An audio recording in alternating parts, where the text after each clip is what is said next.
I might make them even more inclined to gamble in there for something, though. Yeah, that's actually very true. And we are up. Well, speaking of fetch quest items. Speaking of, yeah, we got a mushroom in Link's house, so probably not gonna be a while till we figure out that you know, what's gonna be behind in the witch's hut. But you know, we'll have early fetch quests to have in the back of our minds for the routing.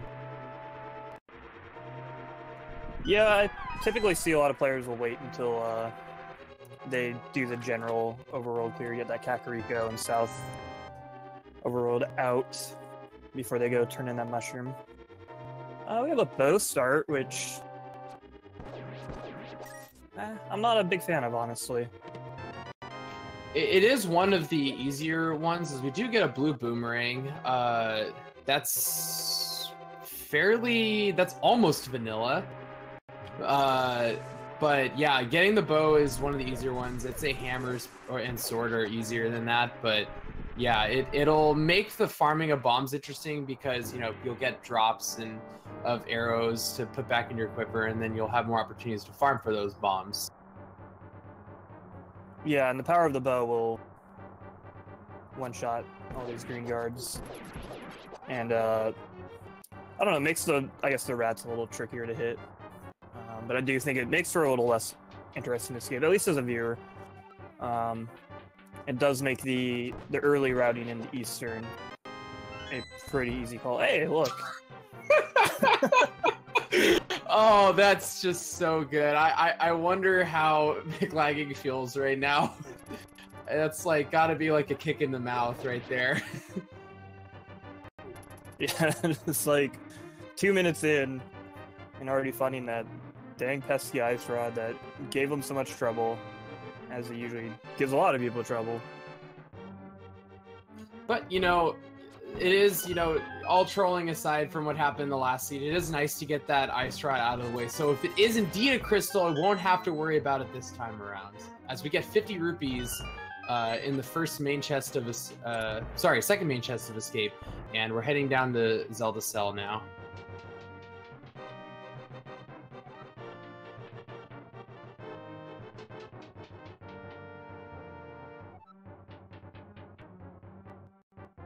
Just be poking in 4 arrows into this ball and chain guard right here. One of the more trivial kills. Yeah, pretty simple. Just quick rapid fire.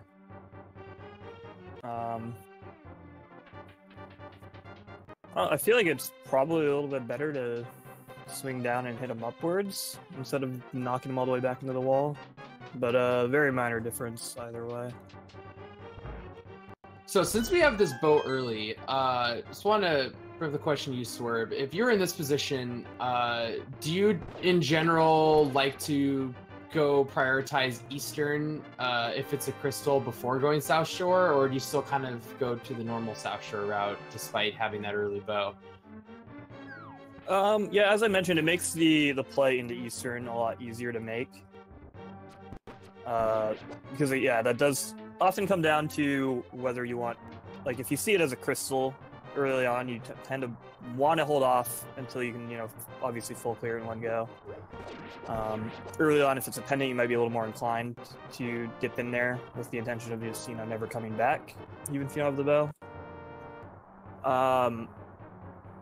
Obviously, you still have to go clear all of Kakariko, but I do think heading over to Eastern from there, yeah, like after Kakariko, yeah, isn't necessarily a bad play. It's guaranteed progression. 6 items. It's gonna be pretty quick.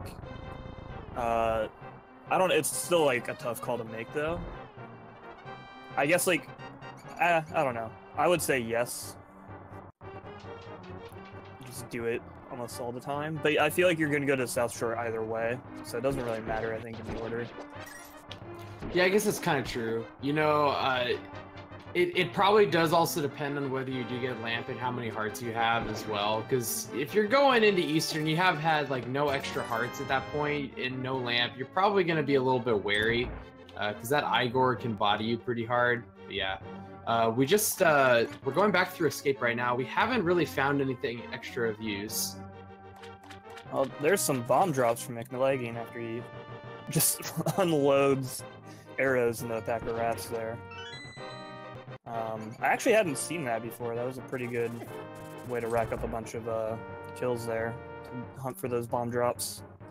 Yeah, and another nice little strat that we saw on the lane side, yeah, as he gets the one bomb drop, was the YOLO arrow shot as you enter that rat room. You can, if you have good RNG, you can hit it, and you got the good RNG, so that's good. We get a 5 bomb capacity upgrade, some more bombs, and a piece of heart. A little refund on your bombs. Obviously nothing of importance, but generally it's just that kind of peace of mind and like the not having to worry about coming back. That's more important than anything else.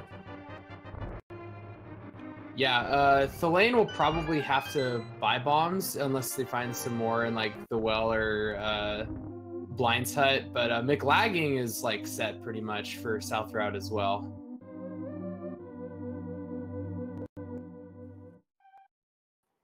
That was a nice, nice of a presence of mind there by the lane to realize that he never found the map, saving just a couple seconds over Mclagging there, checking that sanctuary chest. Yeah, and we did get a map check on the lane side. We have a 6 crystal, one of the 5-6 crystals down at Desert, and crystals at Eastern and Tower of Hera. So that Eastern crystal is that play.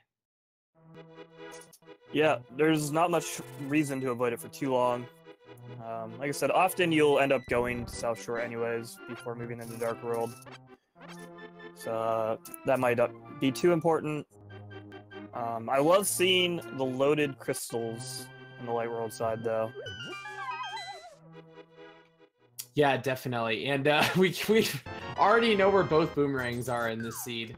The red magical boomerang is in the mushroom spot, which is pretty funny. Poor fellow will be stuck there forever on the lane side.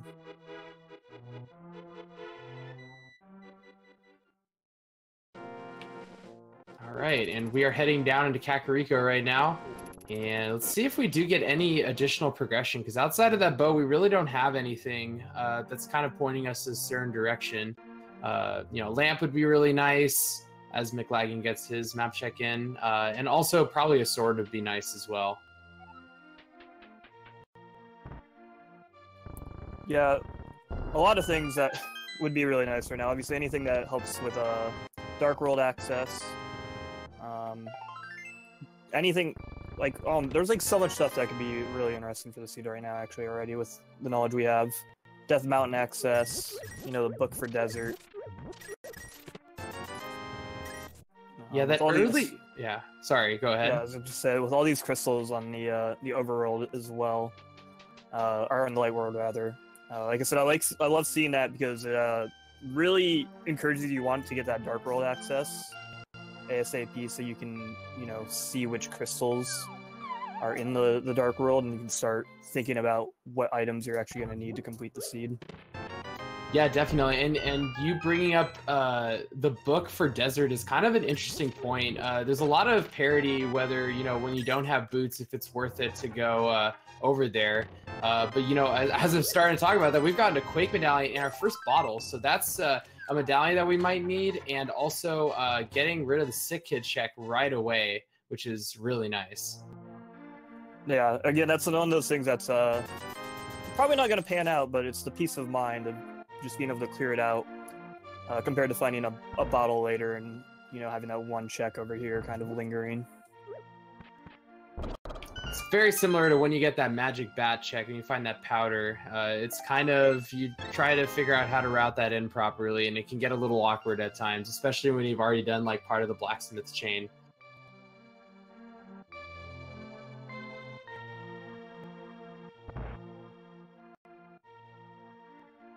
All right, let's see what that sick kid has for us this time around. And we're just getting another arrow capacity upgrade. We've already gotten a couple of those.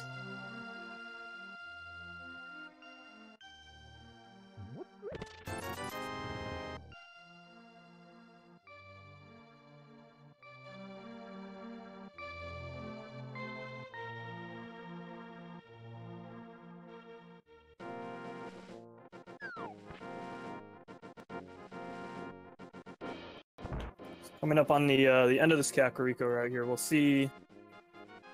Yeah, we'll see if there's any divergence between the Eastern play and the South Shore play. As I've already reiterated, you will likely end up doing both in fairly quick succession, but there is a decent chance actually with the seed, like if you get Flute or Mitz and Lamp or something that will lead you up to like Death Mountain, that could put that off doing the other one for a little longer. Oh man, and we've got flippers at the race game, and Thalane actually gambled it, so that's going to be a bit of extra time save for Thalane right there. And that might actually point him a little more down towards the South Shore, because then you can put in a couple more of the flippers checks. Yeah, absolutely. That does open up, the hobo check. You'll be able to easily see the item on the lake while you're there.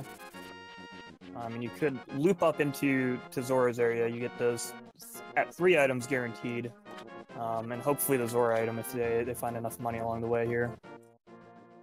Yeah, they're going to need a little bit of help, probably with at least 1 300 drop at this point. But we're going to check what these damn chests have. These damn chests. Hope they have something nice here.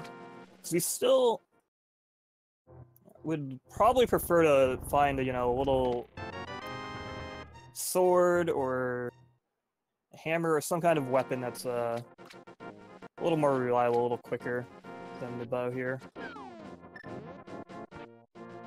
Yeah, again, they're gonna still need all 3 pieces of the Dark World Axis. They have none of those. They have a bunch of other stuff that's nice utility, but nothing that helps them get into the Dark World. And looks like Thalane is gonna have the bow as the weapon of choice right here. Oh man, that 1 mini Meldorm came off from the right. He's coming into the ring over there. That's my favorite. Like, it happens so rarely with that RNG where they just beeline it over to the right or left into the middle there, and you're just like, can you go back to your side, please? We got a mirror on the lane side and Kana Samaria.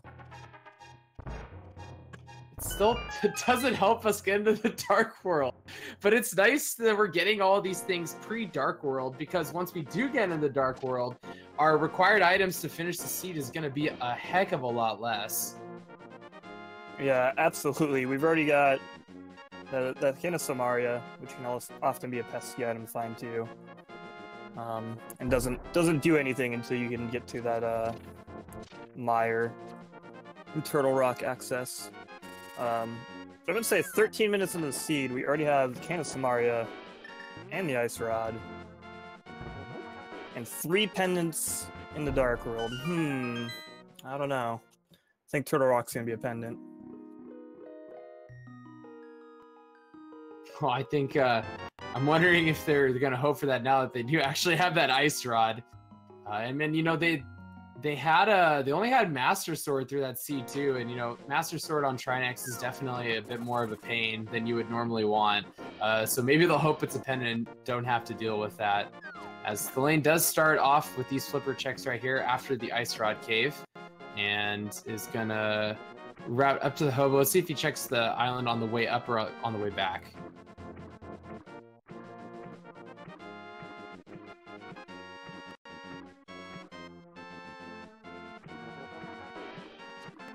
And we have Mclagging swimming back down here. So I don't know if you're in this situation. Do you head up to the Zora area? Do you kind of clear out what you can there and then leave that Zora item? I'd say yes. I mean, because if that Flipper's item on the Zora ledge is important, and you kind of leave it there, it's gonna feel really bad later, and then you're gonna think, oh, my opponent with those early Flippers probably got this like ages ago. So I wouldn't be surprised after that waterfall cave for them to just continue up there.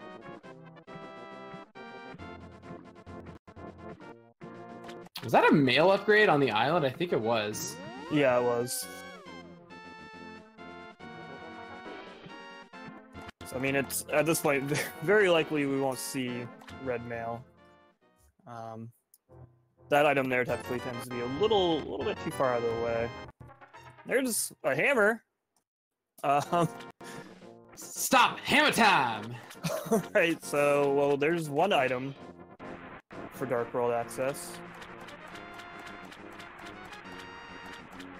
This is like crazy loaded. Oh, and there's the gloves! Alright! Well, there you have it. It was worth it to go check that Zora ledge. You know, I'm gonna be a jerk and I'm gonna say I'm hoping Zora's holding that Moon Pearl. And just because both of our players don't have the money, so it wouldn't really give either of them an advantage. And it'd just be funny to have all 3 items up in this one little corner.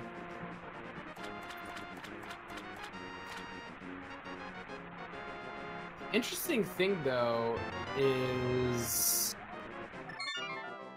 what is... I guess just the eastern area is the only thing left in Logic and Agnes Cave.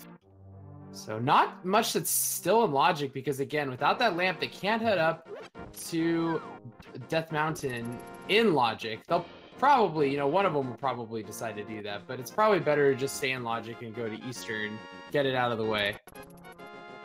Yeah, for sure. At this point, as you mentioned, there isn't that much. There is that pesky mushroom still in their inventory too. But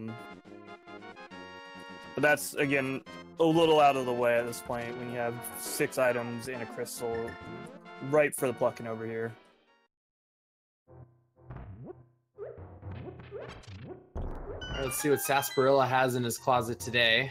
And he's got 5 arrow capacity upgrade, a piece of heart, and 20 more roops. Yeah, it looks like he wasn't stashing much back there. But I think, given this like plethora of items we've found so far, feels a little bad to complain. Oh, hey, take a look. Mclagging is actually going to be using the portal near where Swamp Palace is, and is going to head up and turn in that mushroom. That's very good awareness at that moment in time to know that portal's there, and then you can get this check out of the way quicker. Yeah, that's definitely the best route to take up there. Saves a bit of time. And I do like that we're going to get a little peek at what this is. Probably see a hard reset, yeah. Or a system reset there. Just so you can hold on to that mushroom. Possibly, oh, there's, darn it. Man, your hopes are all shattered. What? That's progression. That's what we were looking for. We would never want bad things to happen to our racers, right? No, never. No, but that gives us Dark World access now, and you know, after Eastern Palace, we'll have to see if either of our runners will decide to prioritize Kakariko, or will decide to go towards Hype Cave first. You could actually just go grab like Hype Cave, and then go grab the blue mail off the island really quick, since it's this early. Yeah, that actually would be a decent way to kind of route in that blue mail. Often, you know, players of this caliber aren't too concerned about the higher mail upgrades later on, but still sitting at 5 hearts, that can make a pretty big difference this early on.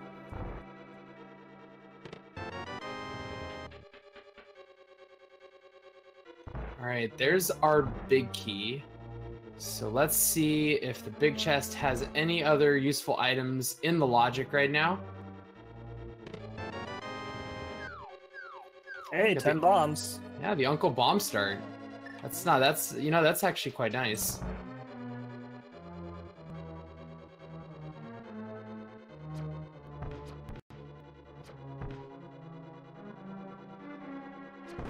We got the lane in the dark room here. Alright, nice kill on Igor there, the key. It can actually be a little bit tricky with only using the bow there, just because of the little guys in front of him. The Igor's on him right now. He's got to be careful. Yeah, and again, dark rooms, 5 hearts. Can be pretty scary because that second Igor on the loose is gonna be following you. And it can be a little easy to get stuck up in that corner and have a hard time picking up that pot.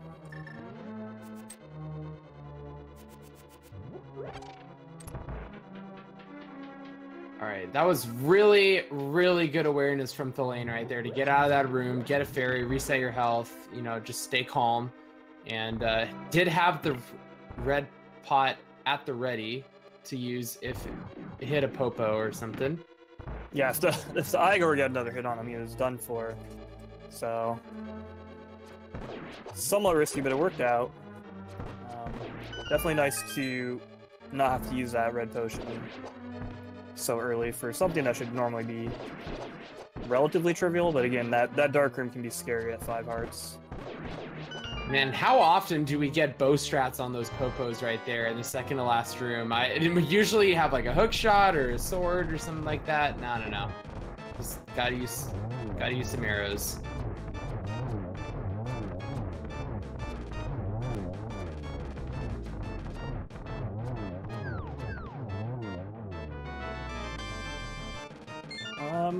Kind of a somewhat sloppy Armos Knight kill there on the lane side. Probably cost them several seconds over Mclagging. As long as Mclagging manages to get the quick kill there.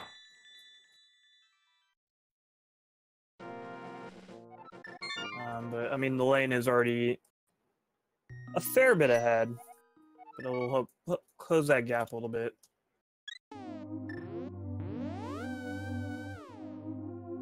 Nice use of mirror right there to save a tiny bit of time because you don't have the boots.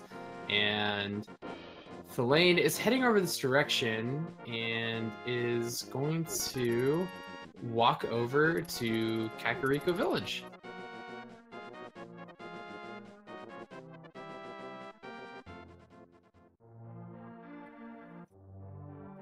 How do you feel about this call? What would you do in this situation? I think this is a bit slower than what most people would do. I do understand it though, that like most of the stuff is currently accessible over here minus the back of Skull Woods, and there is a decently high chance that Lamp could be over here, which would open up, you know, the rest of Pod and Logic and everything like that. It would also put what they did in Eastern in Logic as well. I mean, not that it really particularly mattered, but it is nice to know that. Alright, and there's our map check on the lane side again. Looked like Crystal 5 was over at Pod. Red and Blues at Swamp and Turtle Rock. Called it on the Turtle Rock pendant, just by the way. And then Green Pendant down in Mire. I was actually also getting a little suspect that we would get the Mire Turtle Rock pendant combo. I never trust those early like Dark World items like the Ice Rod and the Samaria. Want to note something on Mclagging's side that you don't normally see. We're getting a Houlihan room using the back of Escape drop down to farm up some money. Unsure if this is for a Zora setup or just to set up, you know, like pod entrance, dig game, all that stuff.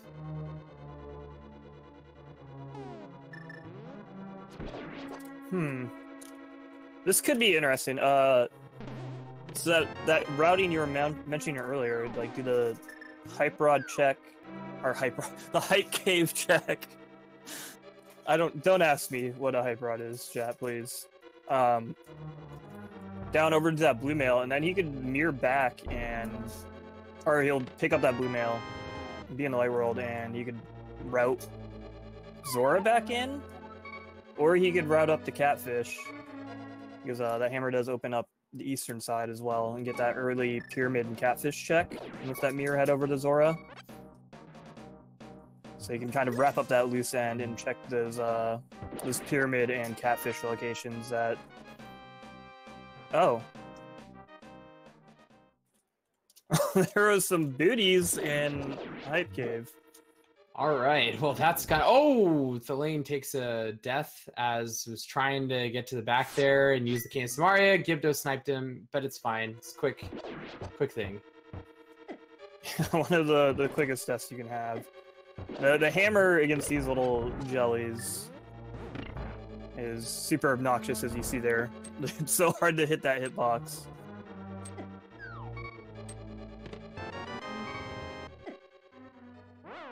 Yeah, he's gonna do another death warp just to get some of that health back. So I believe it's just I believe it was only one item left. Oh, there's a sword. Dang. Sword on Pyramid. So Boots and Hype Cave up to Sword on Pyramid. So this routing is definitely in Mclagging's favor so far. And definitely, the Boots really made it this whole thing a lot nicer. Because it tends to be a very long, painful walk up to Catfish without him. And there was a sword on Bumper Cave as well, so that's 2 swords found so far. Yeah, unfortunately, we don't know where that cape is quite yet. But, oh, we're getting a Lumberjack check. This is interesting routing. It is nice because you're already coming up here for Bumper Cave. So we're going to get some new information. And that's just a heart container on Lumberjack Cave. So Aga 1 is officially dead.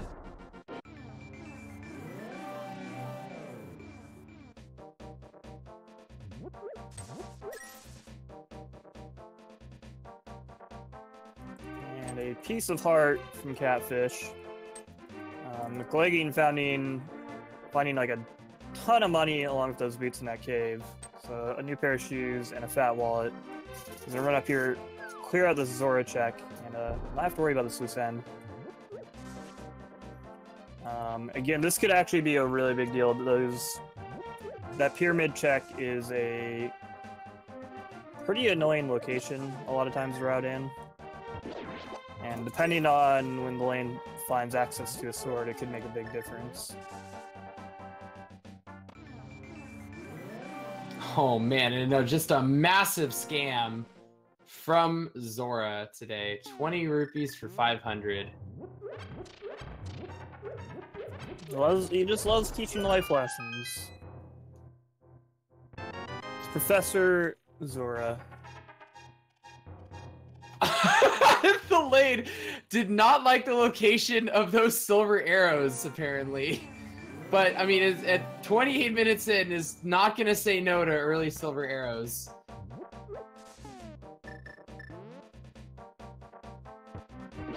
Oh, man. Just, I think he's still feeling a little bit of last race. Just like, you know what? Fine. I'll take silvers again. I'll hopefully remember him this time. Hopefully. I mean, we still have a little bit to Ganon, so until we get to Ganon. So I don't know. He might forget.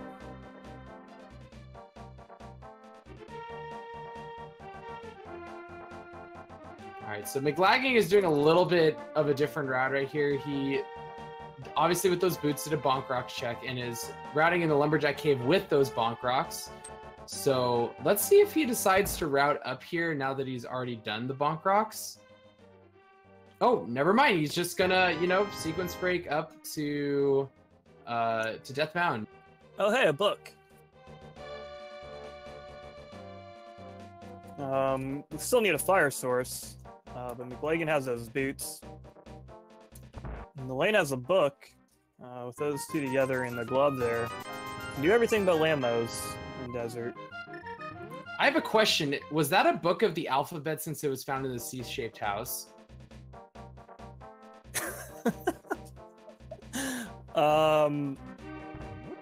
You know, that was actually pretty clever.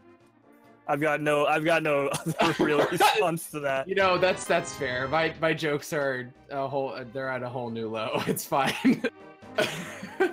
No, I love them.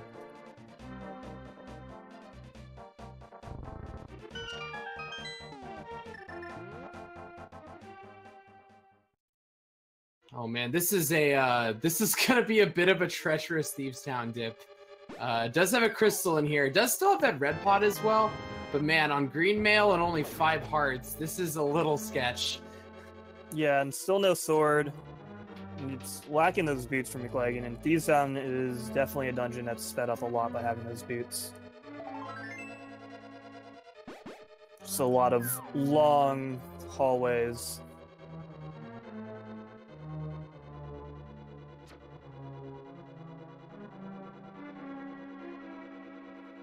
And we have Mclagging entering Hera on the right side here. Finding the big key in that first little basement room, which does mean we'll be able to proceed up. Yeah, but we don't have a fire. Oh, okay. Well, there's that fire source that we need. Yeah, about that fire source. Mclagging doesn't have it. Thalane has it now. And we did get that early small key in Tower of Hera, so it's possible the basement might have an item. We'll still have yet to see that.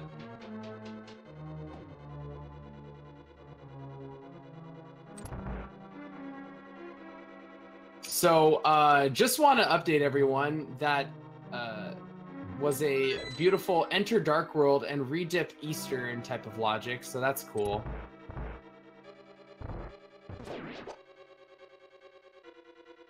Yeah, I mean, honestly, knowing those dark rooms in Eastern are just way too important, because, like, if you start thinking logically about what you have to do for Eastern a lot, things get real dumb. Yep, agreed. Oh god, these jellyfish. Yeah,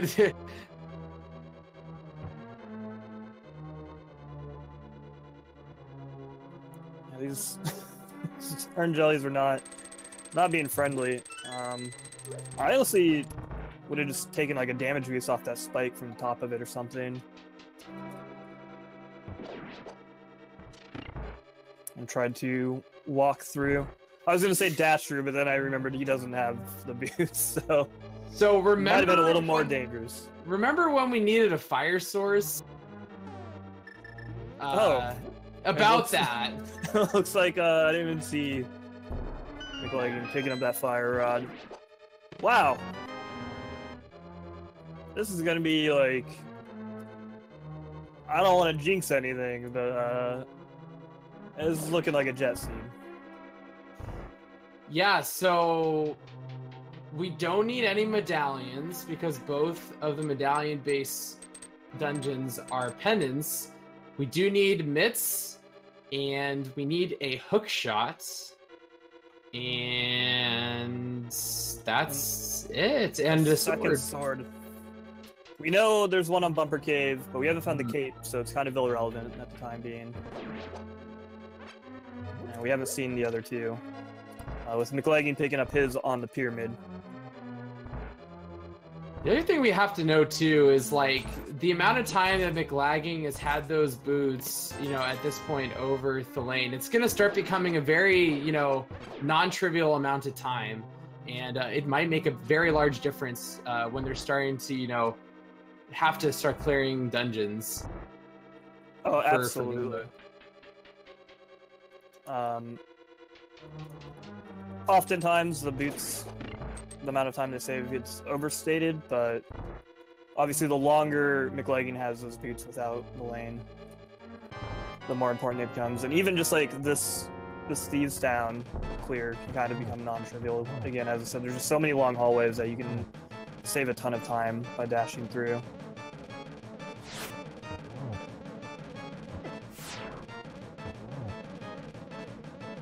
Well, we got nothing over on the east side of Death Mountain, so Mclagging saving, quitting, is going to go to Sanctuary, and this looks like he's going to be heading over to the Village of Outcasts himself.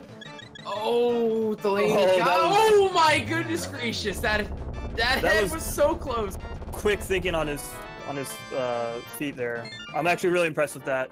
So he did the first two phases with Hammer, which I guess isn't too bad, so quite a bit less hectic. And then switch over to Samario for the last phase there. Got two of the hits in, and then placed down that other block, exploded it, and one of the floating heads came in and intercepted it. And the lane had enough foresight to see it coming and quickly pause and pop that red potion to save his life there. Yeah, super heads up play, and you do that with experience. You know, it's like that on the fly thinking. You never know when you're gonna need to use one of those pots for safety or one of your invincibility items at a moment's notice. Yeah, that was, like, honestly super impressive, that fight. Like, I know if that was me, I would kind of see it coming and I would just be like, oh frick, oh frick, oh frick, and then I would just sigh and panic and then cry.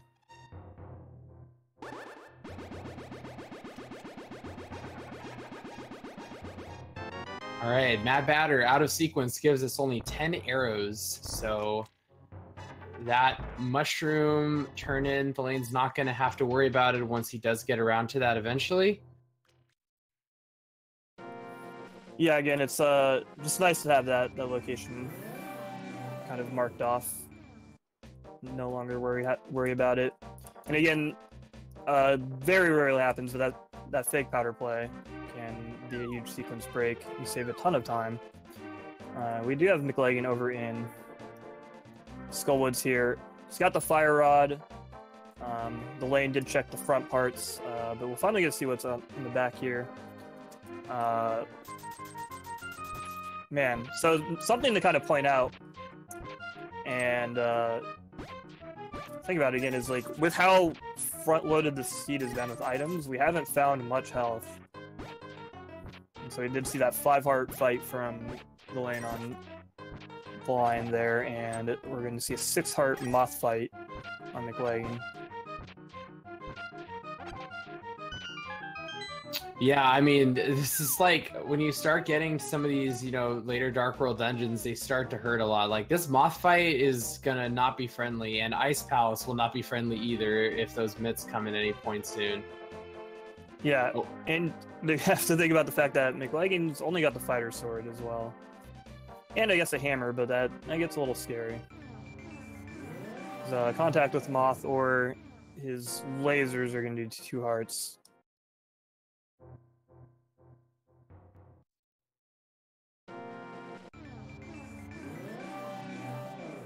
All right, so very shortly here, Mclagging is going to be heading into that moth fight that we've been speaking of, and Thalane is going to be getting his boots as well.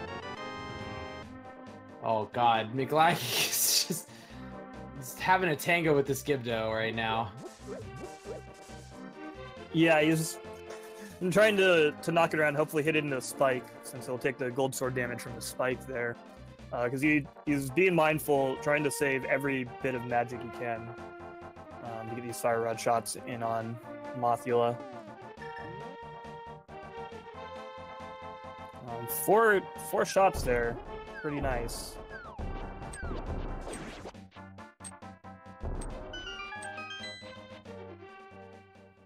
Okay, 5th one. Okay, he's down to 2 hearts. Okay, he's got to use that red potion. And there's the lane. He's finally got those Pegasus boots. Gonna be pretty stoked about that. All right, very nice job from Mclagging right there. Getting a 1 final fighter sword spin and getting a vanilla heart container off of it. So that'll bring him up to 7, and that is going to be the 3rd crystal for Mclagging. Yeah, that's again, that was a nice fight, Mclagging. And the lane is actually gonna go grab that red mill. He's like, okay, we're 40 minutes in, I still only have 5 hearts. And I just had the tango of blind, and it was pretty scary.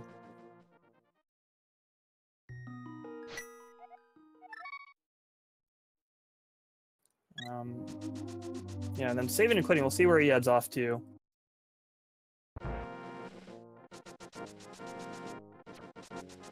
This might be that same Tower of Hera play that Mclagging has already done. And I would expect that Mclagging is going to be heading down to Thieves Town here very shortly. After, you know, the rest of Skullwoods, obviously. Yeah, he's got to exit on out of here. He'll pick up his book, and then yeah, I imagine he'll dive right into Thieves Town. And he'll have a notably quicker and easier time of it with a sword in his boots.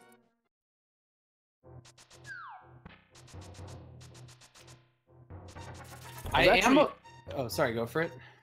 Nothing. I was just gonna say I was actually curious if the lane was gonna kind of follow the Mclagging route up into the pyramid, but no, you opted to pick up that blue mail. So that would have been interesting if he went up there, he got that sword, and he does have the the hammer and bow and a lamp, which would put all of Pod into logic. Yeah, I know he did jump off and then kind of took a double take and decided to just save and quit. I wonder if that jump off of the island was accidental. Yeah, that's actually what I was thinking too, because he did hesitate for a minute there, like kind of like a "oops, why'd I do that" sort of thing. All right, Mclagging getting his silver arrows at the graveyard ledge, and we'll head back into the Dark Worlds, and we're gonna get a new check right here with the King's Tomb, because again, thalane did not have the boots when he came up to the north route. So if something's up here, that's gonna be really out of the way for what thalane has already checked.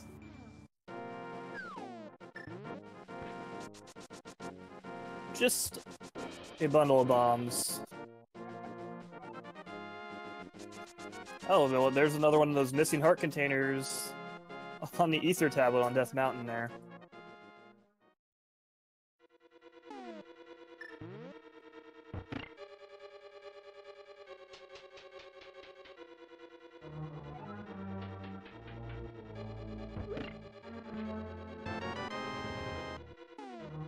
Now, one interesting thing is that, despite them having relatively early access, I mean, Mclagging didn't have the lamp at that time, but neither one of our runners has prioritized Palace of Darkness, even though they've had the hammer and the bow for quite some time now.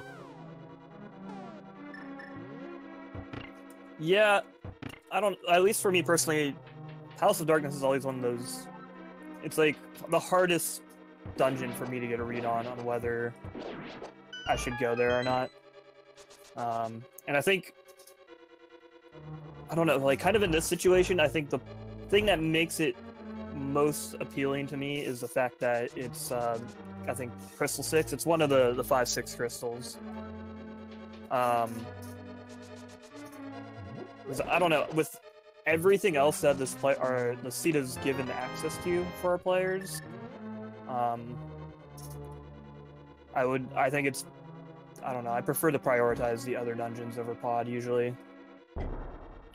But sometimes that just bites me in the butt. Like I said, I just have a hard time reading whether it's to go there. Yeah, that's totally understandable. I mean, especially when it becomes like a pendant Palace of Darkness, and it's like, you have 5 items there, and you have like all the things that you want. It's like, do I really want to take all this time to dip into like a really roundabout, dungeon like Palace of Darkness?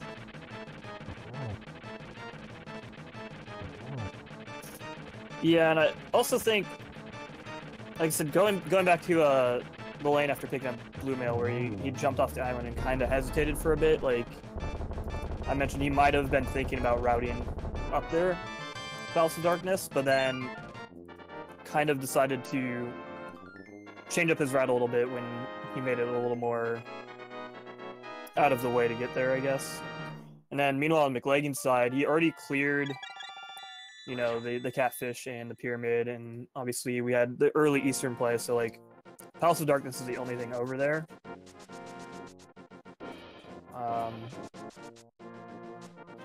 And Mclagging unfortunately took a death right there. Unsure if that ended up being intentional after he took a couple hits already. Might have just wanted the heart refill, because he would have been at 2 otherwise. Yeah, it seemed intentional to me. Yeah, obviously just getting low on health, still only at 7 max hearts. A lot of things here are going to hit you for 2 hearts at this point in the game. With, Blind himself doing 1 or 2 hearts.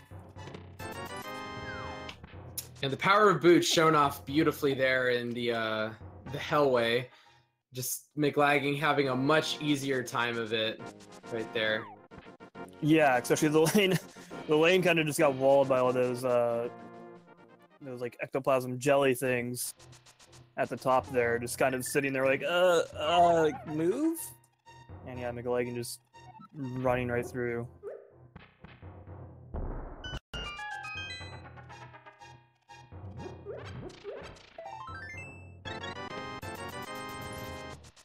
So, the most interesting thing to see coming up will obviously be where our two players go next, since they're both doing things that the other player's already done, kind of retreading this ground that we've already seen. Yeah, and just to kind of give a recap for anyone who's just joining in, this is a part of a back-to-back of a game 1 and 2 of this top 64 series. Thalane took the first one just before this, and it was a pretty kind of roundabout seed. You had to dip a few pendant dungeons in order to get progression, and Mclagging is looking to answer back here, and this looks to be so far a much closer race overall.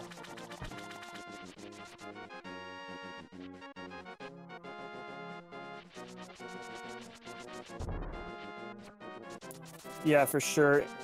With Mclagging probably having a slight lead here as he'll finish up Thieves Town and net himself his 4th crystal, while the lane will have to go back to clear out Skull Woods at some point, which he obviously can't do yet because he needs a sword. With Mclagging finding his 1 sword on the pyramid, and the only other sword we've seen so far is locked away on Bumper Cave, with the cave nowhere to be found. So we do have Zelda making this desert play. I like this. It makes a lot of sense from his perspective. He does have that book. With Meyer being a pendant, it's likely going to be, you know, the expected and possibly only access into desert. And just want to point out too, Pyramid Fairy is, you know, Desert Palace and Pod, and they have everything to complete both of those. So it's very possible that like Mitz or a Hookshot could be over there. Well, there's that powder closing out that little sequence break the lane did earlier for what was just like a 10 arrow capacity upgrade or some kind of garbage. So it's not going to be important for the magic bat check, as the lane already did it with fake powder. I wouldn't be surprised to see the same from Mclagging. But again, with how health starved our players have been, it might actually be useful for those anti-fairies. Yeah, I'm pretty sure you just like you get it. You're on 6 hearts. You get that like powder. Yeah, like it's this has been like kind of an interesting thing because fart loaded with a lot of these nice progression items in like the overworld, particularly the early light world, but just no health. Like we've had health containers locked in inconvenient spots. Like we know there's one in Ether, there's one in Lumberjack Cave.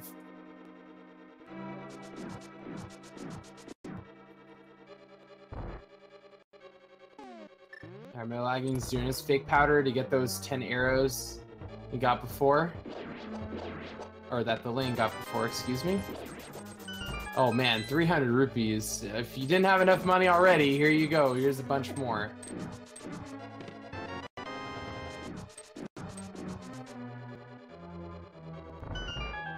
Yeah, just swimming in those rupees. So, yeah, I imagine the lane has to route over to Pod after this. Hopefully stop by that pyramid, get a sword. Fighter sword doesn't do a lot of damage, but it is really nice paired with these boots to, you know, knock danger out of your way.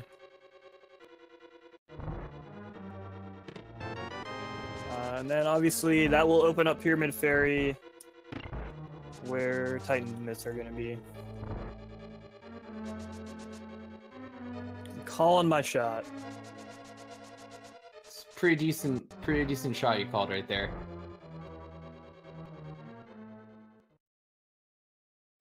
No, I can almost guarantee they'll just find it in like big key chest and pod, since I called Pyramid Fairy.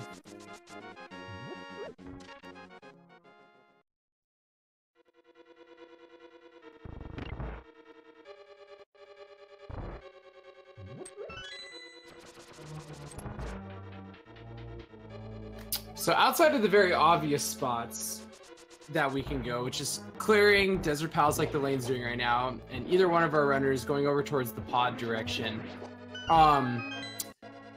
Another interesting thing has surfaced at this point that's open, and that is the front half of Swamp. And I'm wondering if a sword or the cape is going to be down there, which would be like so insanely trolly and like everything else that's been jet about this seed. Oh yeah, that's a good point. Boy, I guess we'll see. Because we are running out of like locations. We just got like pod, catfish. Well, Mclagging did check catfish earlier. Oh, he did check catfish. That's right. Thank you. There's another one of those hard containers. Alright, we're building up some health finally, 50 minutes in. But overall, nothing terribly interesting in Desert. But we do net the first of those 5-6 crystals there.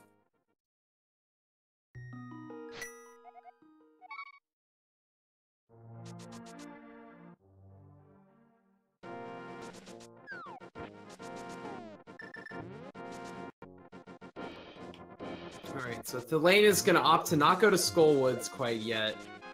Is going back to Link's house and going to the portal north of Swamp Palace.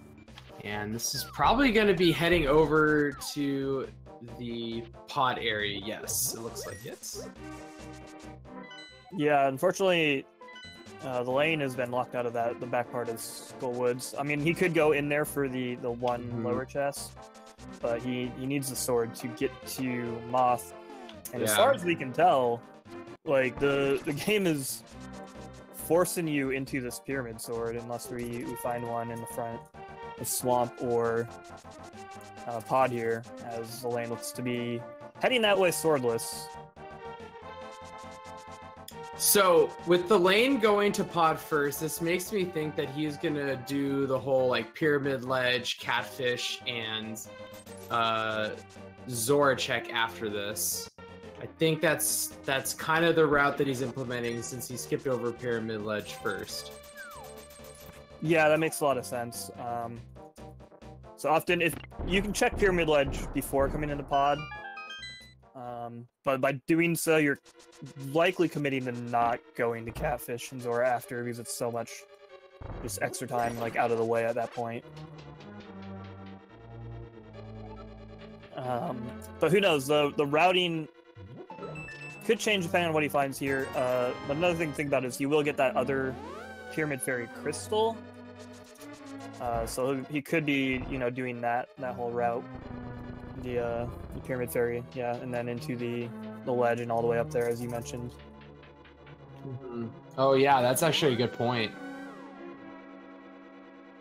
That would be a pretty neat route decision on the fly right there, if he decided to do that like after Desert Palace.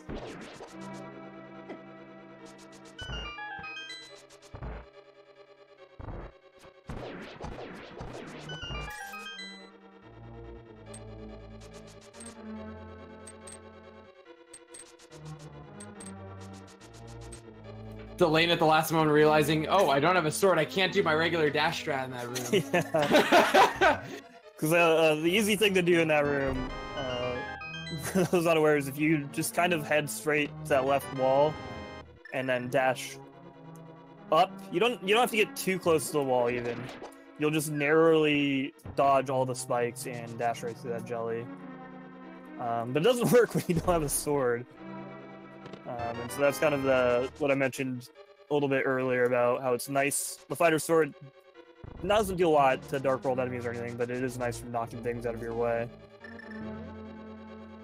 I was hoping thalane would notice. Thalane already got 2 non-small key items in the front, and since you know that this has to be a key for a key, and down below in the basement, right in the front basement, is also a key. So he could have skipped this till later if he wanted to.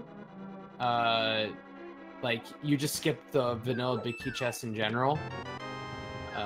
But unfortunately, is gonna clear all this out instead.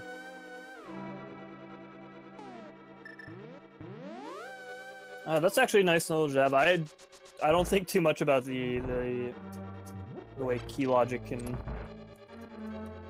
work in pod like that. Yeah, so that you don't get like actually locked out of the dungeon, it requires you to have the bow, and so you can get 4 in the front, and then there's 2 in the back, and both of those have to be outside of the dark maze. Yeah, that's really helpful knowledge to have, actually. So I never knew that, because it's just one of those things I don't think enough about.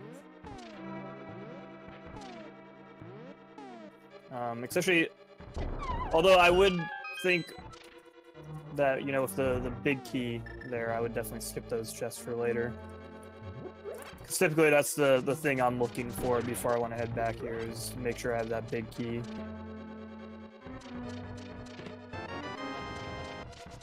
Alright, looks like Mclagging might be doing the exact same thing that Thalane is doing right now.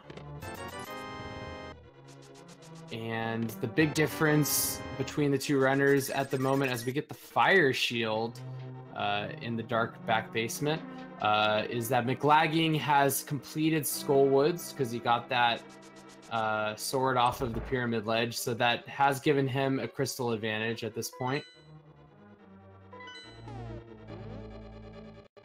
That's a map.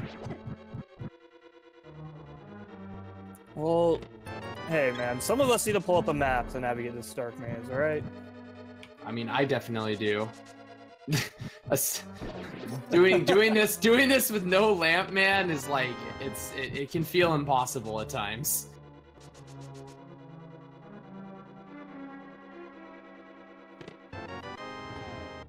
Hey, a shovel.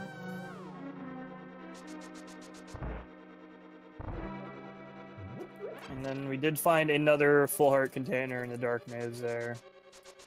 So Lane's finally built up a respectable 8 hearts. It is fun watching the early game, like, low health seeds, though. When so often you're used to having, like, 8 hearts in the first 25 minutes or so. Yeah, there was a seed I commentated, like, just earlier this week, where it was like already had 8 pieces of heart by the time they were done with Kakariko. It was like absolutely nuts.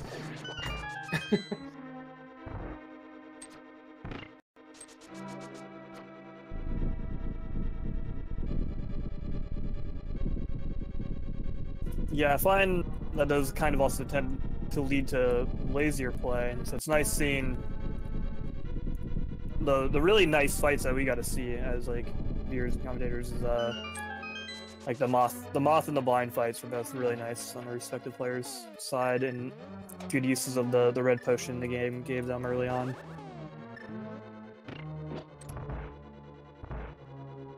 So we have the lane heading to Almasaur. Boy. Didn't Gets find to a whole do the lot full here. We got a NMG shovel. strats. No sword buffering for Thalane this time around.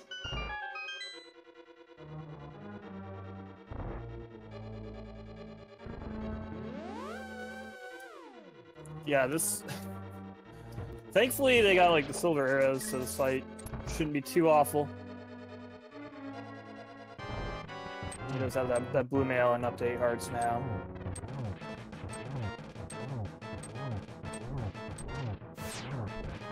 That's a good start right there. Helmosaur being nice, not throwing out a fireball. Oh, wow, very nice. Getting solid RNG. And that's a very clean fight from Thalane. Yeah, that was super clean. Yeah, like I said, he got no fireballs. Good timing on that knock off of the mask there. It was kind of in that wind-up animation. So he's going to sit still just a bit so you can pop him with that silver arrow. And be on your merry way. No, Thalane, what are you doing? Told you, he's gonna get the bomb. Oh, He's that's gonna head right, on yeah. up. Oh yeah, you might check the shovel along the way. He did just find that. Yeah, that's Probably actually a worth good point. it. Okay, with that shovel, this route makes a lot more sense. Because some people just with boots will just not quit and just run down. It's close to the same amount of time, but yeah, shovel spot definitely changes it.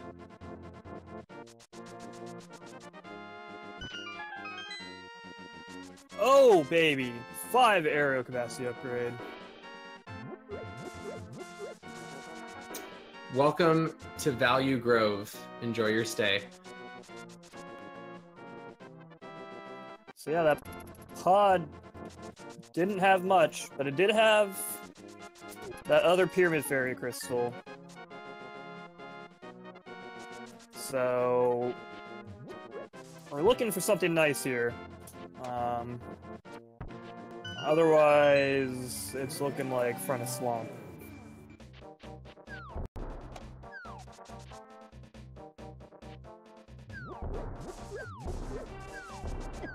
And that's not just front of swamp for hookshot. That's front of swamp for something that'll give us more swords, whether that be the cape or a sword upgrade itself.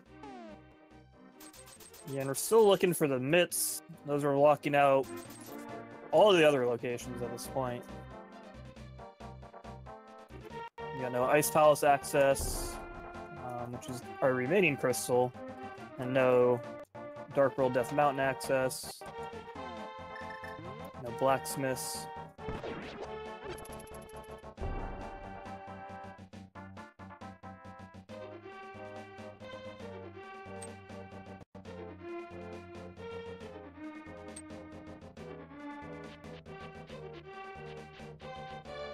You know, I'm almost starting to think, like, with the amount of locations remaining, I've got a feeling that if it's not hookshot, it's probably got to be mitts, because, like, there's a lot of stuff that is locked behind mitts right now. Oh, absolutely. I think we're much more likely to find mitts in here. Who knows? It could be a hookshot leading to mitts, like swamp. And there they are. There they are! We got Tines mitts in the Pyramid Fairy. And that just opened up, let's see, all of Turtle Rock and Dark Death Mountain. It opened up all of Ice Palace. And still got that front of swamp, which now is probably going to be a far gone conclusion. We're just going to skip that for the time being. Oh, absolutely. We got Ice Palace. Elaine knows he can do Skull Woods now, which are the remaining crystals. At the point, he'll actually have Ganon's Tower access. Still in need of another sword. And, I guess that hookshot. Which, I actually don't know. I don't keep up with who can hover these days. Because I know a lot more players have been practicing and picking that up lately. Just for these exact situations, hookshot go mode is really scary if you end up being paired against someone who can hover. Yes, it is, and it could be in GT because Swamp Palace is a pendant, and you can bomb jump your way through Ice Palace if you wanted to.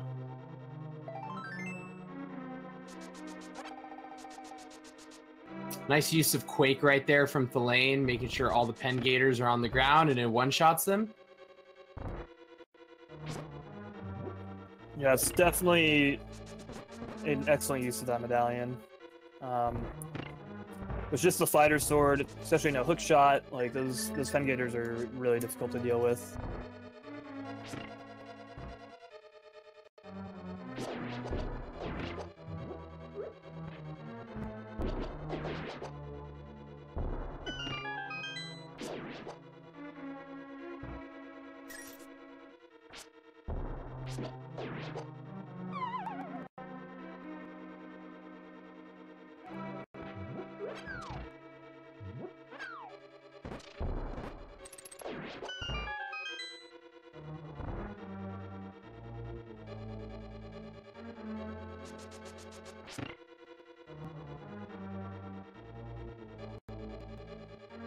Oh no, Thalane rushing through this conveyor room and getting killed this little jelly on the way for the small key.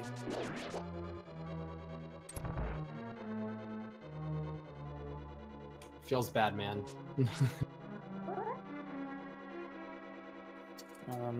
Yeah, Trojan, I see you pointing out in chat there that yeah, the hookshot can be in Ganon's tower, particularly if Big Key is on that right side. An important thing to actually take of note is the key logic in Ice Palace coming up right here.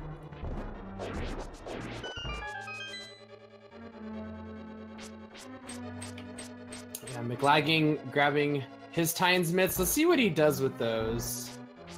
He is getting spin speed and then cancels it. There's no way he's not gonna head to Ice House. Wait, what? Okay, never mind. I'm dumb. What are you doing, Mclagging?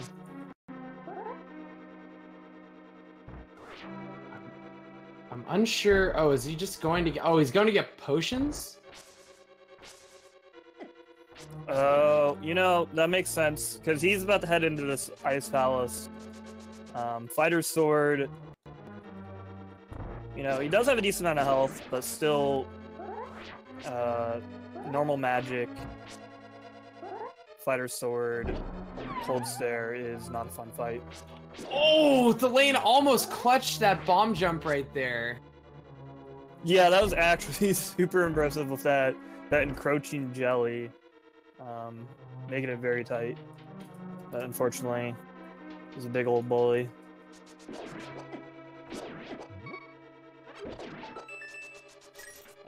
So yeah, I was talking about the hookshot, or the key logic here in Ice Palace, because Ice Palace is sometimes not hookshot locked depending on small keys.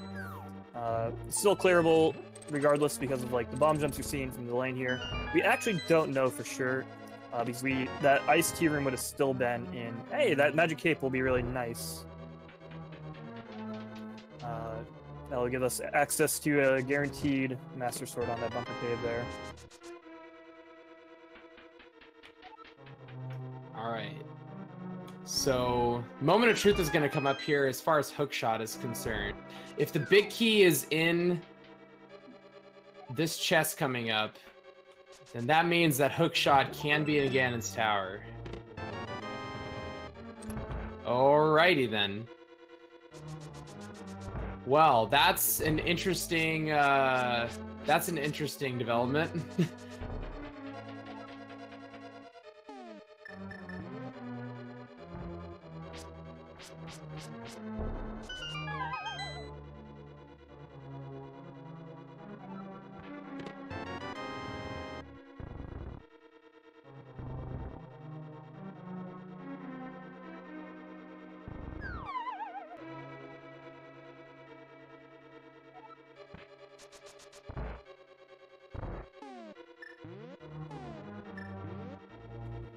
So we have the lane.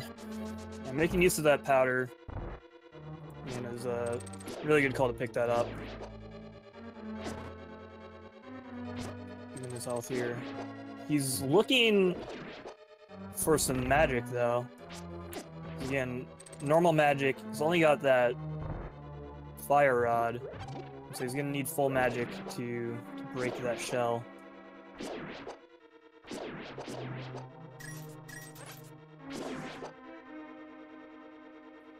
So again, this could be excellent foresight on Mclagging's part to go pick up that potion.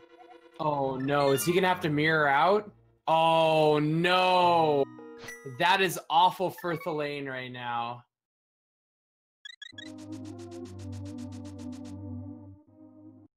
Yeah, that's gonna be really unfortunate. He was already slightly behind with, you know, Mclagging only a little bit behind him here in Ice Palace and already having Skullwoods out of the way. But this is gonna be huge. Like, not even to understand. Possibly game costing here. The thing is, he knew that ice key room was gonna be a small key, I think, so he went it, or did he go there? I didn't see him go. It has. Or I guess Cold Stare could have a small key because of Samaria. I don't know if there was another one it's possible available. But in any case, he could have just gone over to that room in the right that has a small key under the pot there, picked that up, because that would have let him get to that switch room down there on the right side, and there's magic in there that you would have been able to pick up and get enough magic.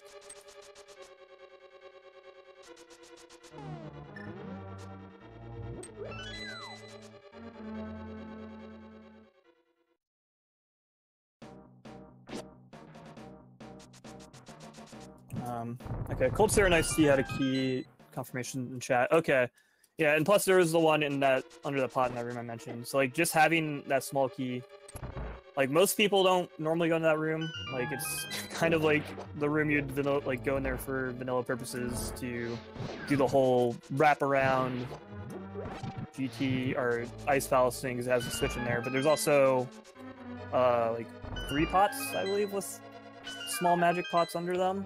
Yeah, it's 2 or 3. But it's definitely enough to help you in that situation. So yeah, if you're a little low on magic, it's really important to keep that in mind, because yeah, it would have been a little bit slower, but definitely a lot quicker than just mirroring out. Then again, Thalane might have been worried about the Cold Stare fight. Even if the blue mail, like he does quite a bit of damage, and you're sitting at Fighter's Sword, which only damages him when you spin, and then Hammer, which has that small, close hitbox.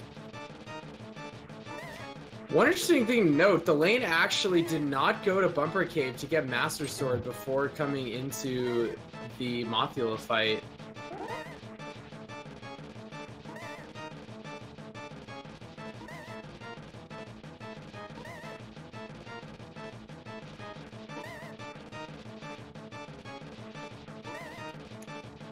Yeah,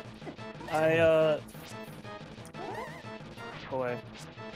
Again, it can be really hard to, you know, think as clearly as possible in these kind of high-stress situations.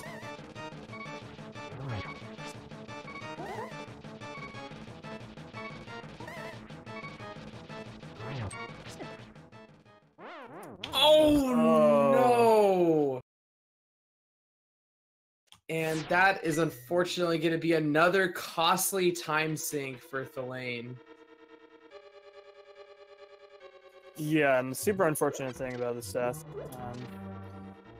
he is on his way to pick up this chest he skipped past earlier, which actually, I think, had no, he had bombs in it. Heart container was on Moth.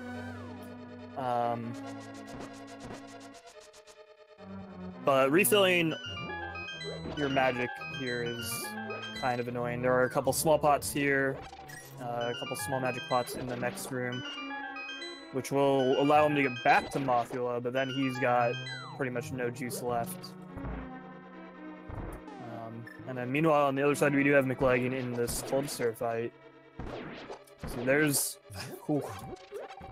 He's still in that blue mail, so the contact image there just bodied him for 4 damage. He's got to be really careful here, but does get the last puff down. And that is going to be Mclagging's 7th crystal. And I guess, do we talk about... I mean, we're not in speed gaming, so it doesn't matter. We don't use the bot or anything like that. But is he going to go to GT? Is he going to bank on Hookshot going to be there? I say you personally, you absolutely have to go, in my mind. You go up there, you have items in Dark World Death Mountain you haven't checked already.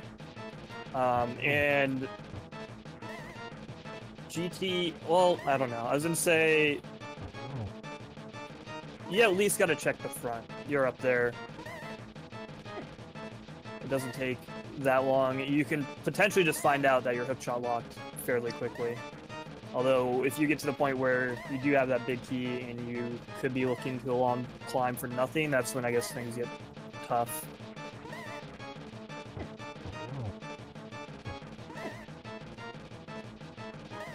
But it does look like Mclagging is going to go pick up this Master Sword on the Bumper Cave.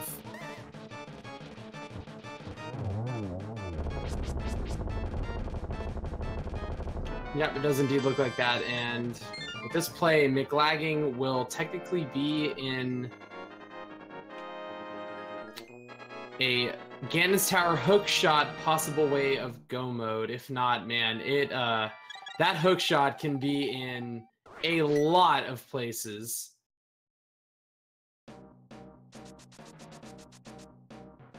Yeah, it actually... this seed could get really ridiculous at this point for the hookshot hunt, because there could be things like the flute and Ganon's Tower that would open up Mire, for instance.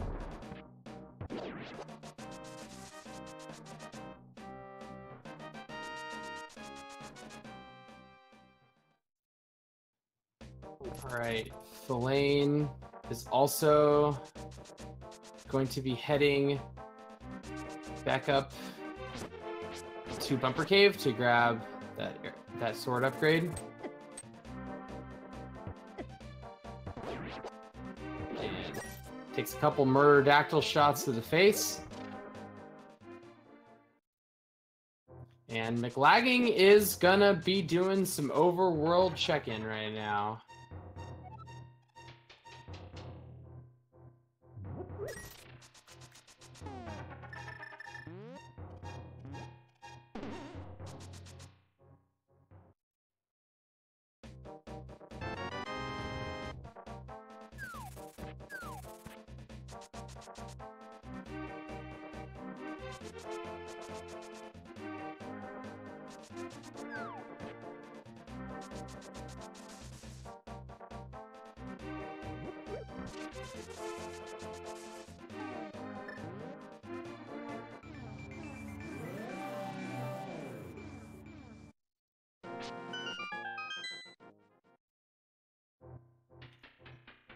Okay, let's see what the blacksmiths have today. And I'm sure afterward, if this isn't hookshot, he's going to be grabbing that purple chest as he mirrors back into the dark world. Just got a piece of heart.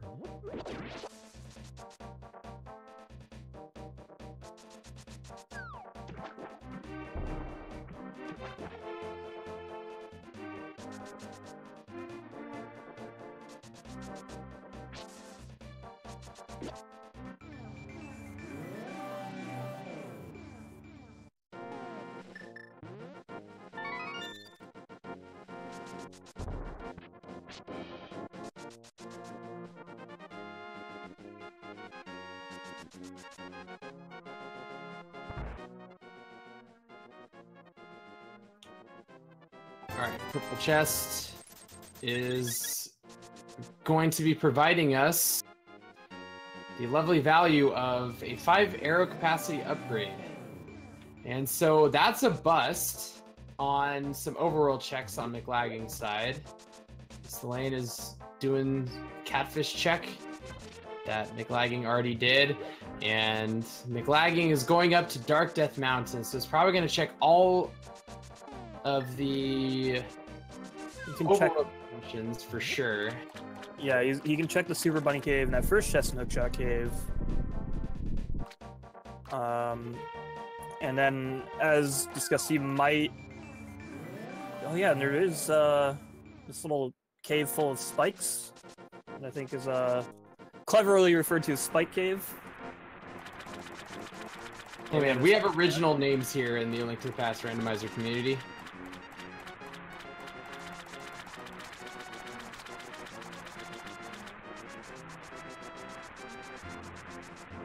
Well, you know, I think they tried for a while, and then we just gave up, and it was like, oh, what should we call this cave? Ah, just call it Cave 45.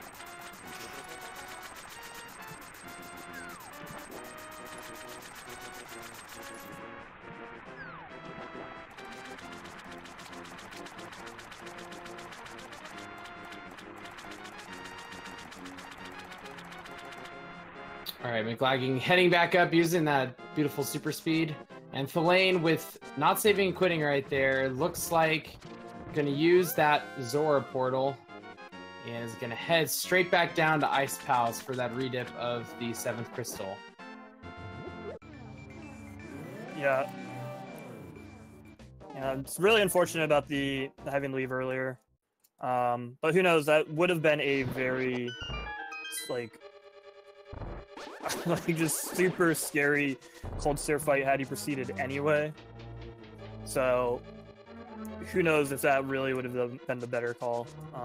Mclagging, again, just like the wonderful foresight on his part to grab that potion really helped him out with that fight.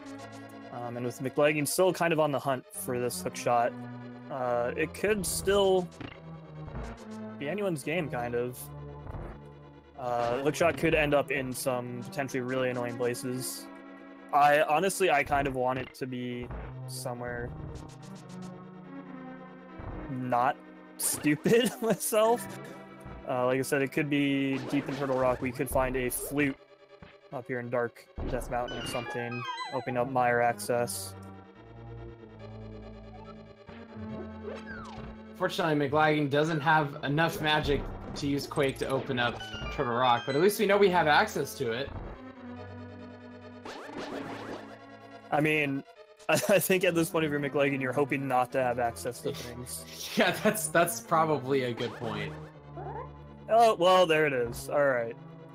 And he's not even gonna check the other chest. Like, it's right there. What if that was a sword? What if it was a sword, dude? All right, well, with an hour 22 in, Mclagging has officially entered go mode.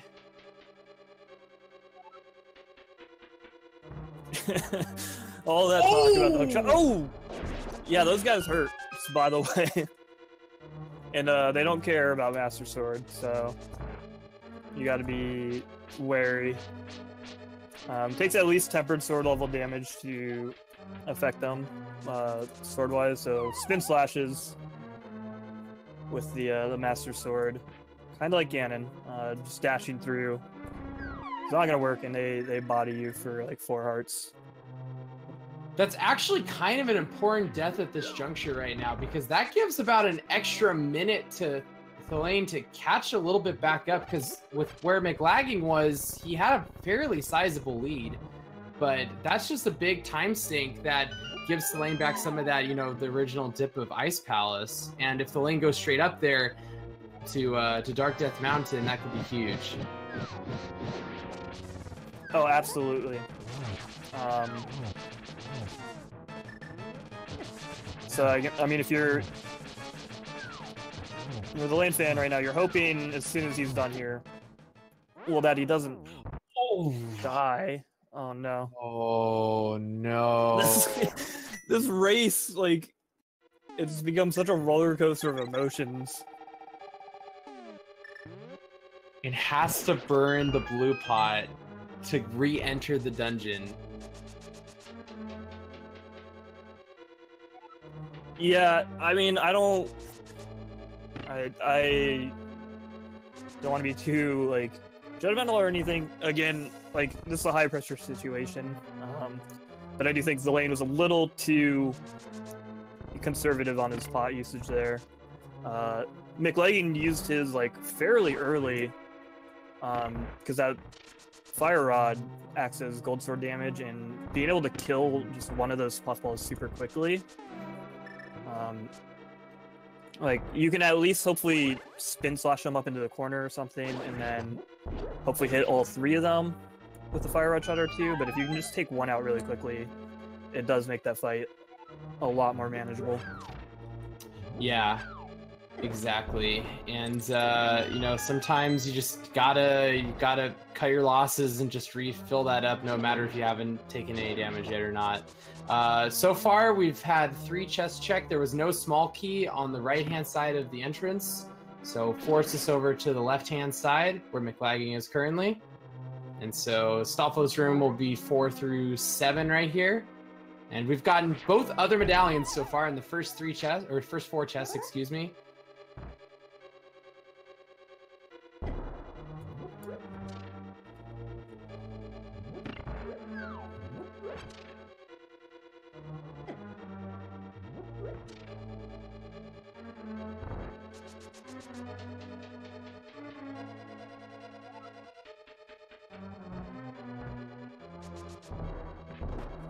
Moving into a double fire room with a bottled D inside. B-Torp was here in the seed. It's also, I want to point out also that that's the second bottle. And so, like, with the way this the seed is handed out health, like, very sparingly. And then that single mail access that we've seen so far, that was actually relatively early on. This is kind of a root seed if you were not of these players' caliber. And, like, even then we have seen spills on both sides. Yeah, this definitely was not the kindest seed when it came to safety.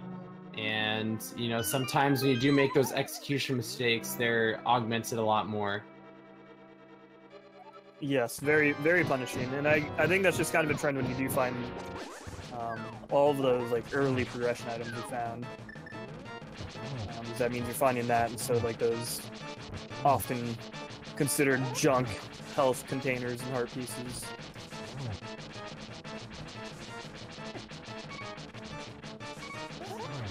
Oh, Thalane's got to be careful again. He's only on 2 hearts.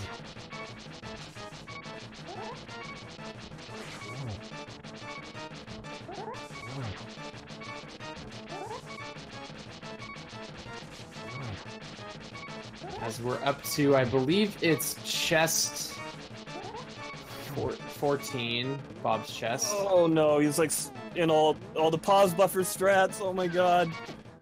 I was gonna say, oh yeah, he got trapped. I was gonna say he was managing this very well, kind of trying to keep all of them on one side. You don't want to get caught in the middle like that. But again, this is just highlighting how dangerous that fight is when you are at lower health than you're usually accustomed to, and at a, you know, lower level sword. Because usually you're typically like used to doing that fight with tempered sword. If you do a lot of NMG or even rando, you typically tend to have a tempered sword or at least double magic or something at that point. No, we don't actually know that it is tile room because Mclagging was forced over to the left, so it could be one of these 4 chests. And these will be 18 through 21.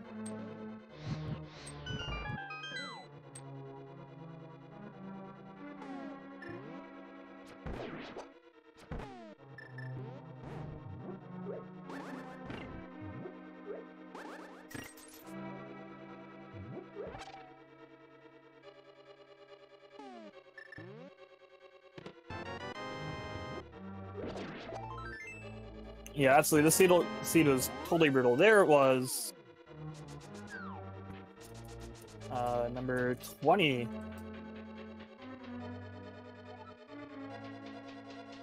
And absolutely props to Thalane to still playing along. He's got to be. I can only like.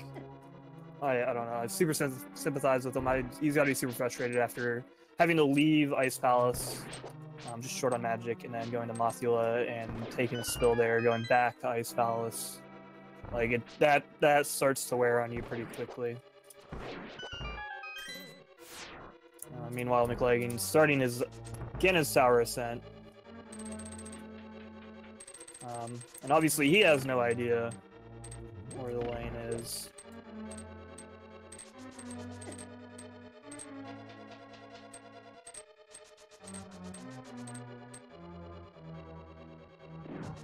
All right, well, we are going to get some new information here on what the seed offered to our runners with Thalane going into Swamp Palace. And it starts off with the compass right there, as Mclagging is just about to start with the main portion of the Ganon Tower Gauntlet.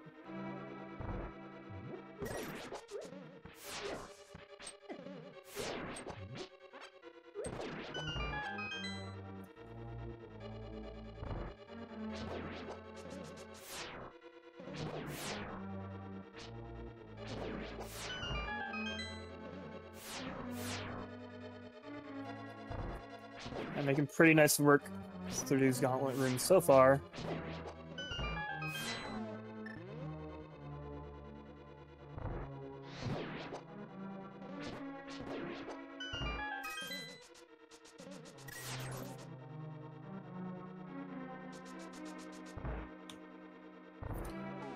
And they did just wrap up a seed where they did Master Sword, Silver Ganon. So I already know that's not going to be too much of an issue, though. Mclagging's probably slapping his knee, saying like, "Come on, not twice in a row." Gosh darn tune! I want myself some tempered sword. Dude, that darn tempered.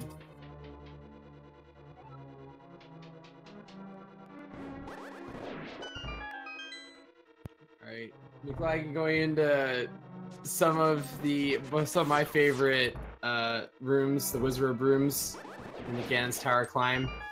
This strat in particular right here just feels so satisfying whenever you get it. Yeah, absolutely. Those two rooms are a lot of fun. Especially, like, it took me forever to actually be able to get the one cycle in that conveyor for Wizard rooms. And then once I finally got it down, I was like, oh man, this is great. But honestly, I love a lot of the execution involved in Ganon's Tower.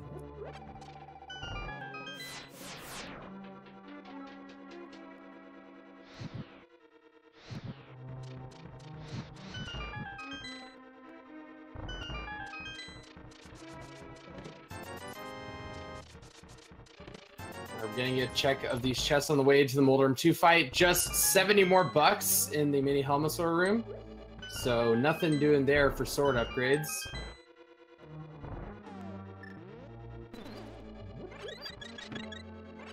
Get a quick powder and a check of this chest as well. And just a ton more money right there.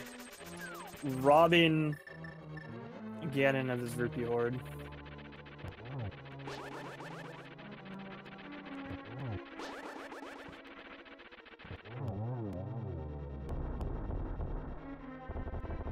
It's like a progressive amount of things. You know, you get like big 20, then 50, then a 300, and then you get the Triforce at the end. And then you get another 300.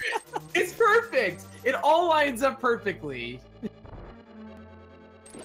And there's the red mail on Swamp Palace left side there.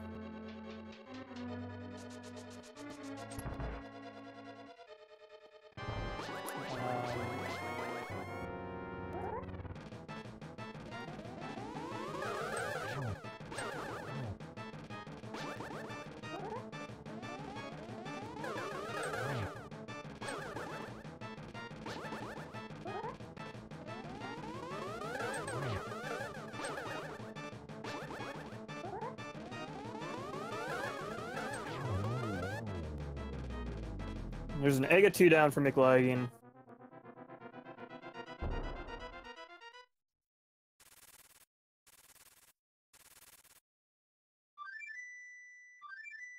All right, it is time to make some more Master Sword bacon.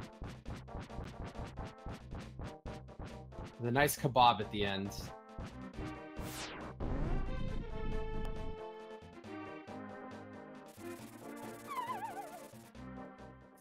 Yeah, dropping in right like 134.30 here.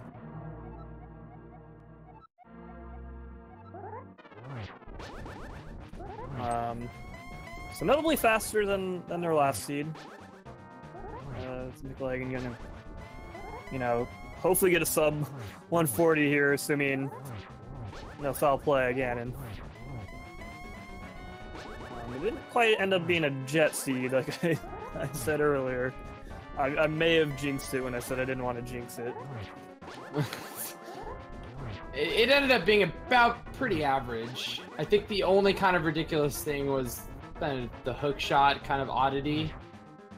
But yeah, like overall, I'd say it was pretty average. Yeah, and all in all, not too shabby, like considering again how just kind of health starved Mclagging was for the majority of this. Really nice use of the cape there to get those double spins against the wall. Just speeds up that phase 2 Ganon just a ton when you have Master Sword. And that's really the phase where that becomes really dangerous, because I mean you're trying to go in there for some swings, and it's the hitboxes on those fire bat circles can be really awkward to deal with. Oh, absolutely. It's by far the worst phase, just in general, but especially on Master Sword, because this phase 1 Trident's not too threatening, not too hard to avoid, and like just the spinning to hit him will often like ricochet you away from it anyway. But yeah, trying to sneak in to get those spins, and he's got those fire bats forming around him, can be really dangerous, particularly when you're at green mail.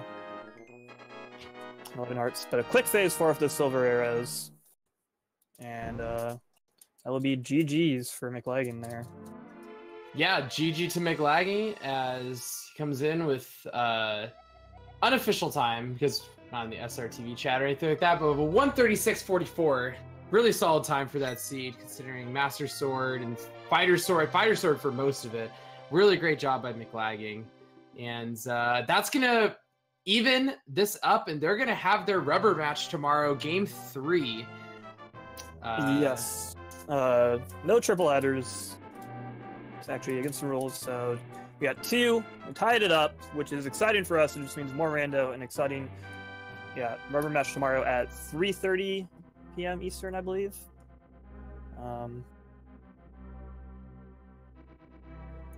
Stick around. Just keep an eye on the schedule. I'm not sure which channel it'll end up on. Mm-hmm. All right, and looks like thalane has forfeited on this one. Totally understandable. We'll try and see if Mclagging will join for an interview. Yeah, absolutely. Like I said, I can't blame him. I'm sure he is super frustrated, but you don't want to forfeit before your opponent's done, even if you just feel like there's no way that you could win. And then I don't know. He went into Swamp Palace and he was maybe Hail Marying that like hook shot was in there somewhere, and that might have given him a glimmer of hope. Oh, it looks like both of them are in the waiting room. I'll bring both of them in.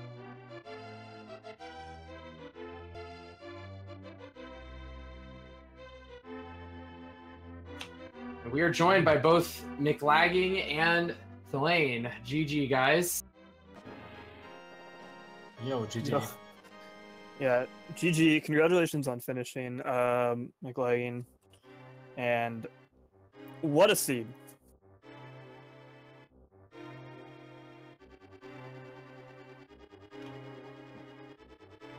Just honestly, just a really brutal seed. You got a lot of like early progression items early on. You got the Samaria, the Ice Rod, which I guess didn't end up being required. Flippers.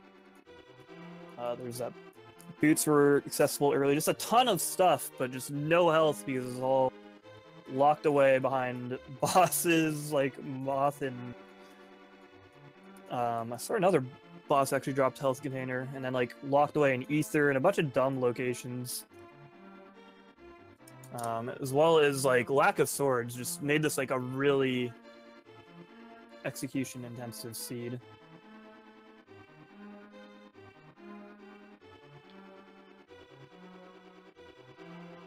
So one question also is Mclagging. I don't know if you have push shock on or anything. Is how are you feeling as far as like hook shot? You know, how far into the rabbit hole of outside of GT were you gonna go if it wasn't on Dark Death Mountain? After I wanted to do Smith location because that place has burned me so many times. But after that, I was like, well, I'm gonna check Super Bunny and the Bonk Chest and Hookshot Cave. Then I'm going to GT and gonna attempt to hover if I still don't find it by then. Yeah, absolutely. I gotta just point out, I'm wagging my finger at you. Like, you found that hook shot, and then you didn't bother to check the other chest in Super Bunny Cave. It's like 3 seconds, and there could have been a sword in there.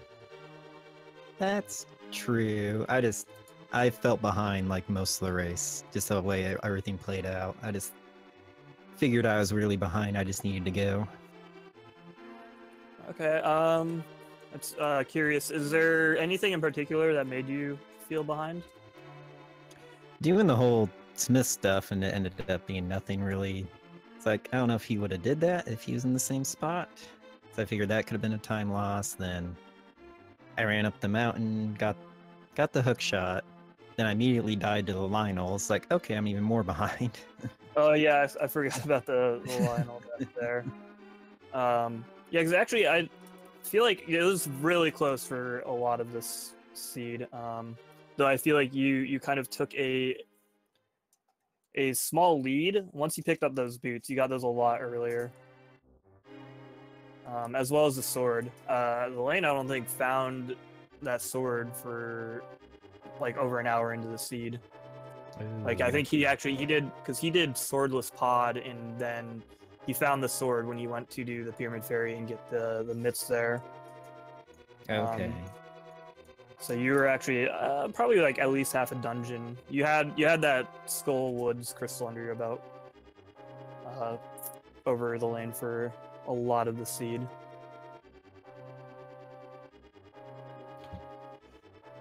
And Thalane, want to bring the question over to you. First, I'll get something out of the way from the first one before I ask you about the second race. I'm glad you showed off that Master Sword Silverless Ganon, but you didn't have to, buddy. Yeah, like when I was finished, I tuned into the restream and I saw myself do the spins and I was like, wait, this guy has silvers, what is he doing? And chat is like going ham, and I was like, oh my god, did I really do that? And I just like simply forgot about it. I don't know. I just felt like, okay, I'm on Master Sword, so I gotta do like the long fight, so it's gonna be really annoying. That was in my head at that point, so I just forgot about it. Yeah, thankfully you had about a 6-minute lead as far as Ganon Tower entry, so you had a lot to work with. It didn't really matter, so you ended up taking the first game. But in the second game, how are you feeling when you weren't getting a sword for forever? Like, it was very accessible early, but the way that it was kind of throwing around some items for progression, it didn't really ever point to pod all that particularly. Outside that hammer and bow were kind of early, but that was about it. I didn't really mind the late sword actually. Like I felt behind because of mostly the boots, because I was thinking about doing Hype Cave as soon as I got Darkwood access, but I kind of wanted to do like something else, and started in Village of Outcasts and did like Front of Skullwoods, which had absolutely nothing. Then I saw the sword on the Bumper Cave ledge. Went into Thieves Town, did that with just the hammer and 5 hearts, I guess, or 6 maybe. And yeah, and then like kind of went around the long way to get that. Yeah, speaking of Thieves Town, actually, yeah, those boots definitely non-trivial with the difference in this seed, as we were putting it earlier. Just helping a lot with the long overworld movements, but definitely just in that Thieves Town, because it looked like you had a heck of a time there just on the Hellway alone, with those, like, Patrick stars, like just. Yeah, I had the God forming picks a wall. actually, and I kind of didn't want to lose it, but then the Patrick stars were like not friendly, so I couldn't get through. And I All decided to three give up. were just like congregating up on top there, just like moving back and forth. Like, it was it had to be a little annoying, but it was pretty amusing to watch. And then when Mclagging got there, he did have the boots, and it was just jet on through there. But I do actually want to bring up that blind fight that you had. I gotta say kudos. Like, that was a really good blind fight to watch. What are your thoughts on it? I was a bit worried because I almost forgot about the red potion. But then I figured, even if it comes down to like 1 HP, I can still do like pause buffer strats, which I've seen in like a clip of it from the finals of the 2v2 tournament that went on recently. So I was thinking about doing that, and then I remember that I had a red potion. Then I drank it, and I didn't even need it. So Yeah, you didn't get hit after that, but it was still like, I don't know, to me it was amazing, just like presence of mind, because you threw down that Samaria block and you fired it off, but then that other head came in and like intercepted it, blocking Blind's real head and like the final hit on. And you like quickly paused because he was coming right for you and popped that red potion. That was just really cool to watch. Yeah, and after that it went like downhill pretty fast, I think. I mean, pod was okay. It was actually good except for the bomb jump, the hammer jump, I guess. And yeah, also finding the mids in Pyramid Ferry, I felt like that was a really good move. Because I have the feeling that a lot of runners lately don't actually check it or like do it really, really late for whatever reason. Although it has like progression, like a very high chance of having progression. And yeah, after that, it just went downhill so fast. I mean, I kind of don't. I mean, we can talk about Ice Palace or Skywards, but I'd rather not, I guess. I mean, Yeah. we don't particularly have to. I like it. It happens. You know, like on those few hearts, and you have like not a good sword like loadout for it. It's understandable. Yeah, absolutely. Like I understand the frustration. So I was actually gonna then move over because yeah, that was an excellent blind fight, and then I wanted to also compliment Mclagging on your moth fight because that was kind of Thalane did that early blind fight, and that was where he popped his red potion. You had that early moth fight where you popped your red potion, and they were both just like really, really on the edge of my seat and fun to watch. And I just wanted to make sure I complimented you both for those fights. Yeah, that one was. My heart was racing at the end of that one. I thought for sure I was gonna die, but it ended up okay. Yeah, well, you played it really well, like making sure you had the 5 fire rod shots and you made sure to land all of them at like times essentially. Like it seemed like you were very cognizant of like the surroundings to make sure that they actually, you know, counted for damage. And then you seemed to play your cool after that pretty well and just, you know, not trying to get too greedy. Yeah, whenever Moth charges the bottom of the screen, it always screws me up. That's where I take the most damage, but he was nice most of the time, which was good.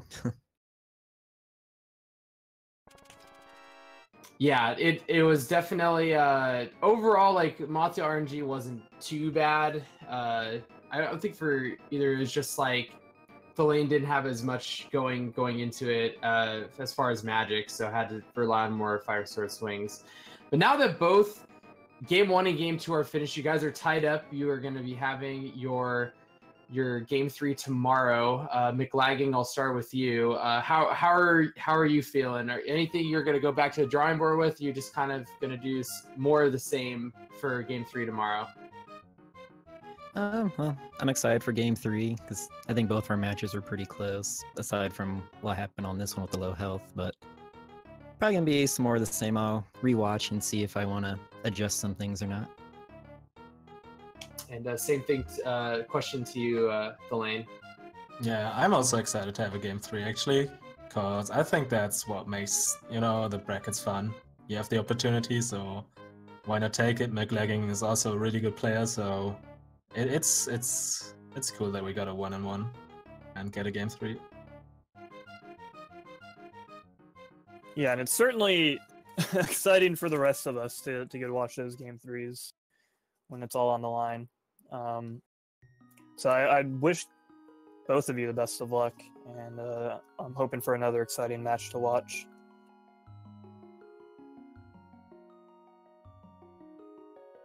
Yeah, definitely. And again, it's going to be tomorrow. And I think, do we have any more for today? No, it doesn't look like we have any more randomizer for today. It's going to pick back up tomorrow at 10:30 a.m. Eastern between Buane and lunchtime. So getting it bright and early tomorrow. Yeah, we got some game 3s coming up tomorrow, and then some potential game 3s. There's like a few, like 3 or 4 doubleheaders scheduled tomorrow. So there should be potentially a lot of intense. Oh wait, no, those are Monday. Tuesday, those are later in the week. Never mind, I'm dumb. Don't listen to a thing I said.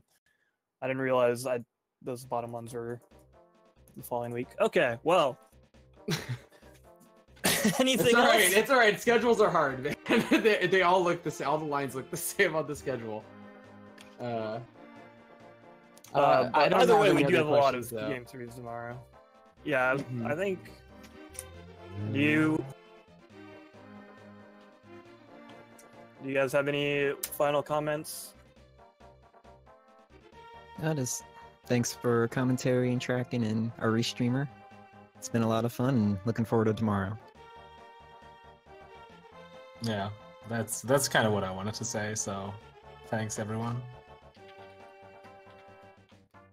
Yeah, thank you guys for racing, obviously. And if you guys enjoyed what you saw from either of the races of this doubleheader, please give these guys a follow, Mclagging and Thalane.